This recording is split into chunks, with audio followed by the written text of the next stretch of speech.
Bueno, hemos llegado a la parte final de este ciclo, que quiero primero agradecer a Rodrigo Fuente, que está detrás de la pantalla, oficiando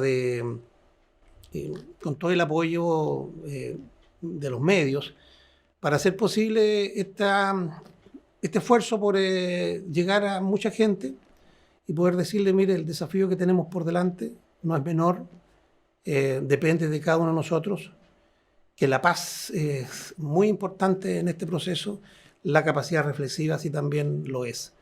Y por lo tanto es un llamado que tenemos que ser muy conscientes y muy contentos, ojalá, frente a lo que estamos haciendo. Quisiera hacer, por lo tanto, algunas reflexiones finales sobre este ciclo de dos etapas, ¿no es cierto?, y 9 conferencias. La primera, orientada a la crisis, a la enfermedad que afecta a nuestro país, y la segunda, ¿no es cierto?, a lo que estamos constituyendo, que no es menor y que es fundamental, no solo para nosotros, sino que también y particularmente para las futuras generaciones que tenemos que heredarles un mejor país. Ese es el desafío al cual hemos sido convocados. Quiero partir de estas reflexiones también haciendo unas preguntas. La primera de ellas, ¿por qué este proceso es tan importante y único? La respuesta es obvia, porque nos toca en el alma lo que somos como chilenos, como personas que habitamos el espacio y que tenemos una conciencia para abrir los ojos y mirar el mundo en que vivimos y decir que tenemos responsabilidad frente a él. Y esa es la tarea que tenemos por delante. Y este es un proceso único porque nunca habíamos tenido la posibilidad de una convocatoria con toda la crítica que le podemos hacer al sistema político.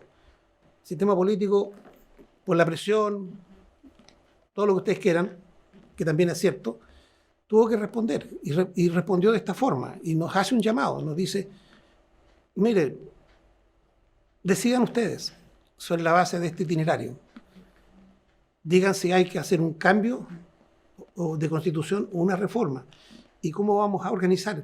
Y han habido las tiranteses que son propias de estos conflictos tan relevantes. Pero bueno, yo creo que yo recojo este llamado, lo hago mío y me siento responsable y un actor privilegiado de poder ser parte de un proceso constituyente. A lo mejor en este video, en el voto que voy a ejercer cuando sea convocado, en las conversaciones que haga con mis colegas, con mis amigos, con mi familia, con mis hijos, sobre un tema que no es menor y que es único en nuestra historia. En otras partes ha habido ejemplos como estos, pero nosotros no hemos tenido esta posibilidad tan masiva de ser convocados. La otra pregunta es, ¿por qué es necesario el cambio constitucional? Y aquí yo me inscribo con una posición personal. Porque creo en la convergencia de los caminos, como lo decía en la segunda parte.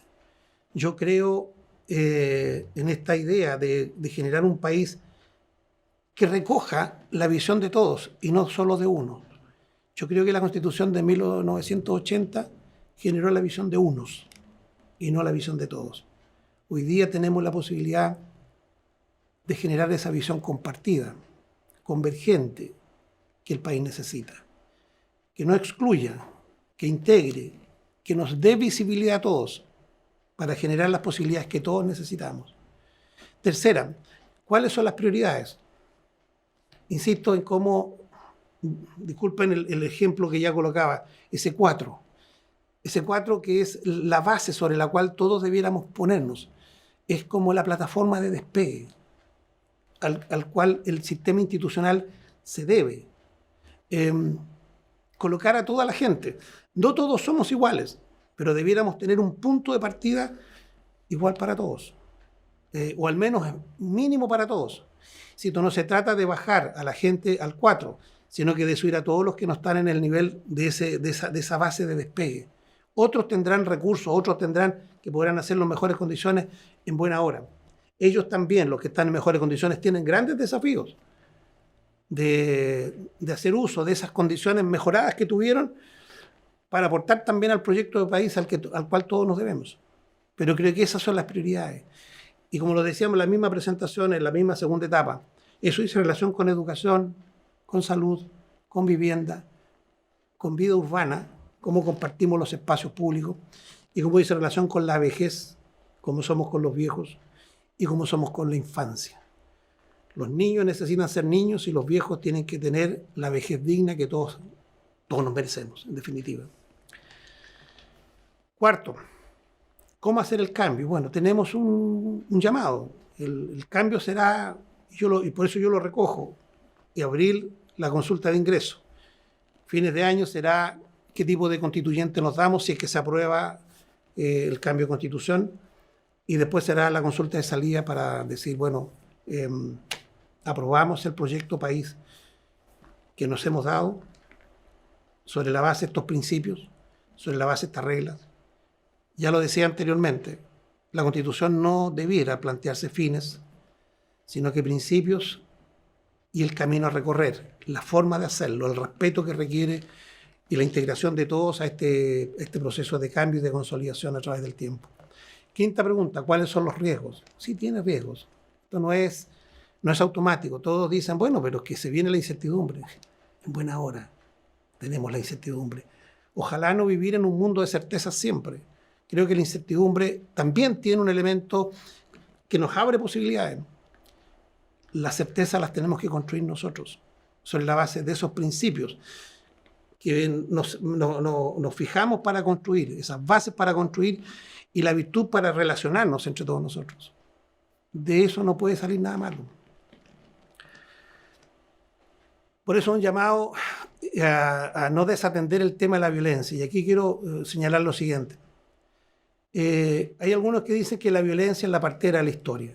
Quiero decir que hay un profundo error.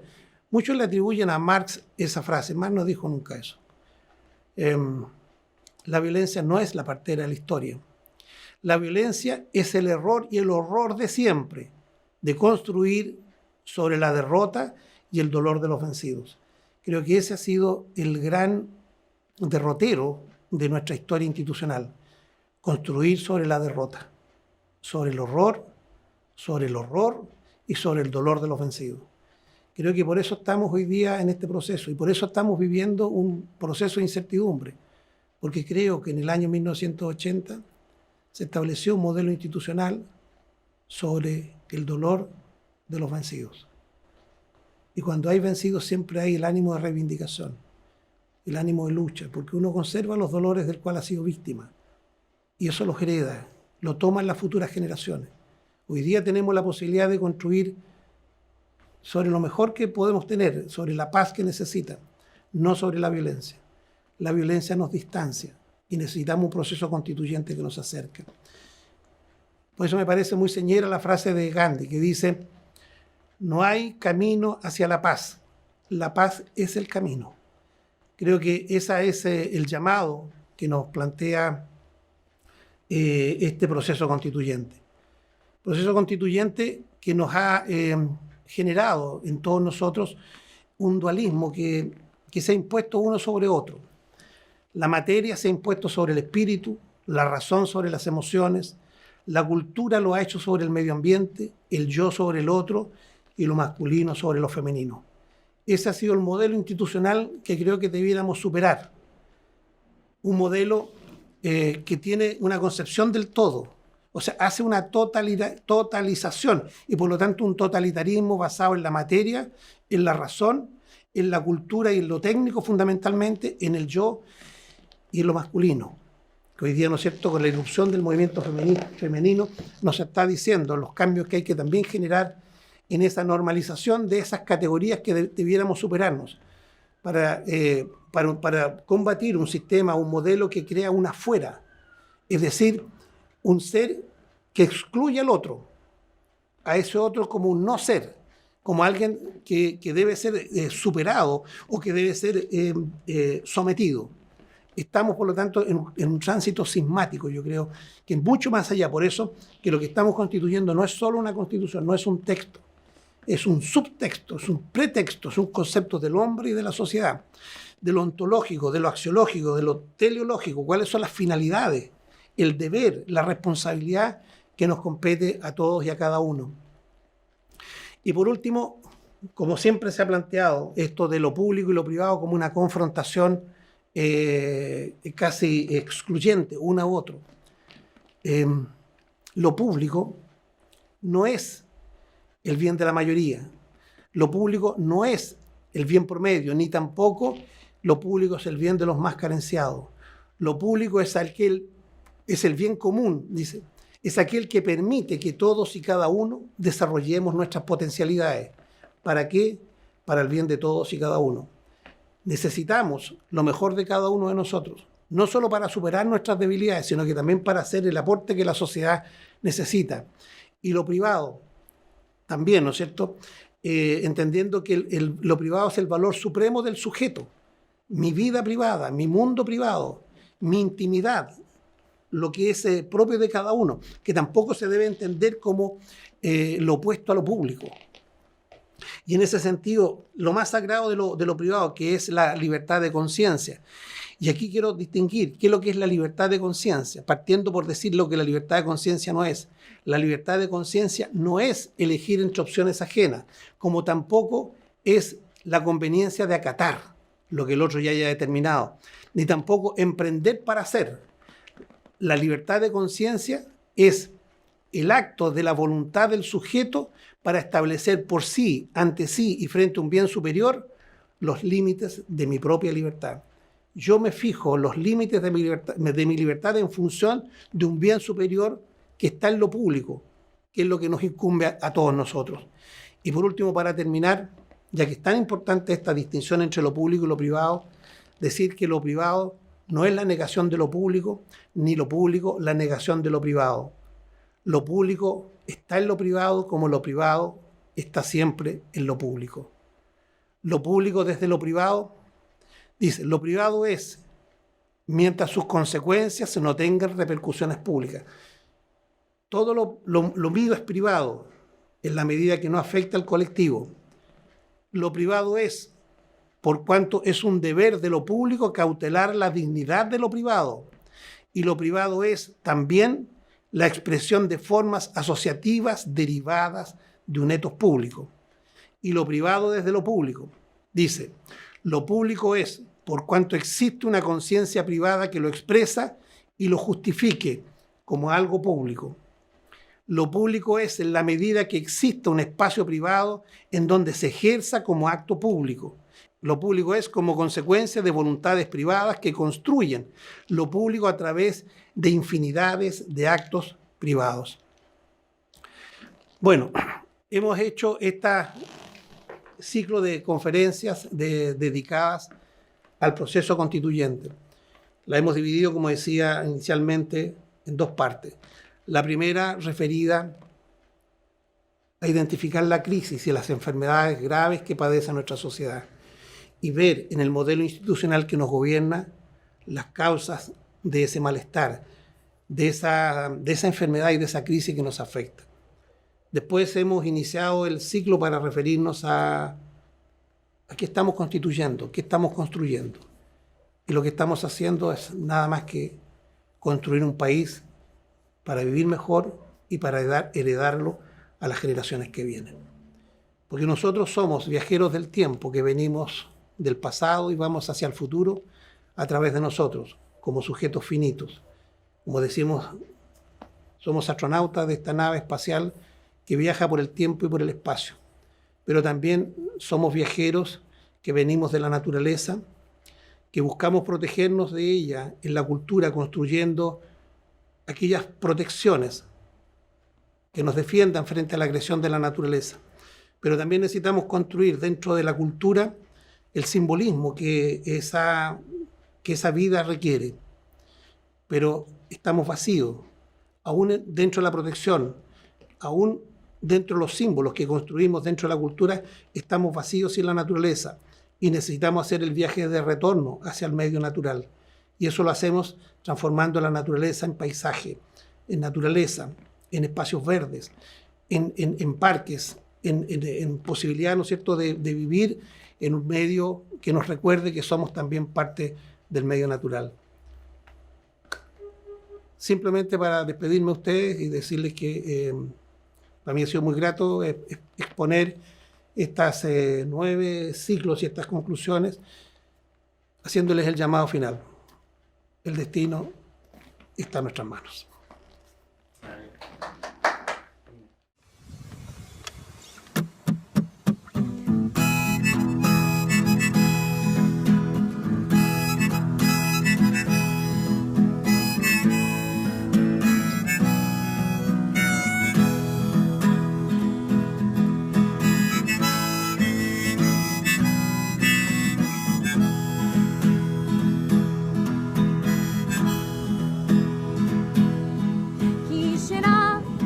Quisiera tener un hijo brillante, brillante como un clavel, ligero, ligero como los vientos, para llamarlo Manuel y apellidarlo Rodríguez, el más preciado laurel.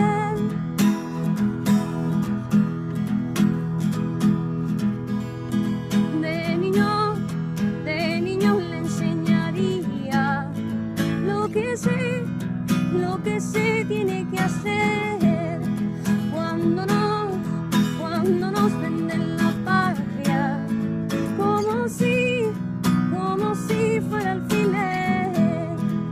Quiero un hijo guerrillero que la sepa defender.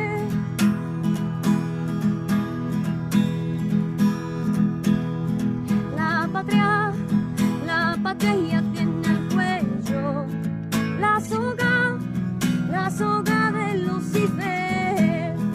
No hay hombres que la defiendan, ni obrero, ni montañés. Soldados hay por montones, ninguno como Manuel.